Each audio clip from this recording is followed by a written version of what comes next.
శ్రావణ మాసంలో చేయాల్సిన పనులేంటి? చేయకూడని పనులేంటి? శ్రావణ మాసంలో ప్రతి ఇంటా కూడాను పసుపు కుంకుమ ఇవ్వడం అనేది చేసుకుంటే చాలా మంచిది. ఓకే. చాలామంది ఆడవారు సౌభాగ్యంగా కాలం చేయాలనుకుంటారు. ఇటువంటి వారికి గ్రామ దేవతల దగ్గర పూజ గావించుకోవడం మంచిది. ఓకే. తర్వాత పసుపు కుంకుమలు నోము అని చేస్తూ ఉంటారు.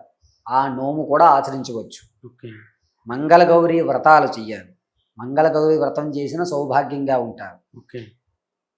ప్రతిరోజు కూడా శ్రావణ మాసం ప్రారంభమైన దగ్గర నుంచి పూర్తయ్యేంత వరకు ప్రతి నిత్యము కూడా ప్రతిరోజు ఓకే. ఇల్లు శుభ్రంగా గావించేసుకున్న తర్వాత పచ్చకర్పూరంతో ధూపం వేయగలిగితే, ఓకే. అంటే ధూప్ స్టిక్కులు గోమయంతో పిడకలు ఉంటాయి కదండి, వాటి మీద చక్కటి సాంబ్రాణి వాసన వచ్చేటటువంటి పచ్చకర్పూరంతో ధూపం వేసుకోవాలి. ఓకే. వేసుకోగలిగితే కనుక చక్కగా ప్రశాంతమైన వాతావరణం నుండి ఆలోచన కన్ఫ్యూజ్ మైండ్లోకి వెళ్ళదు. ఓకే.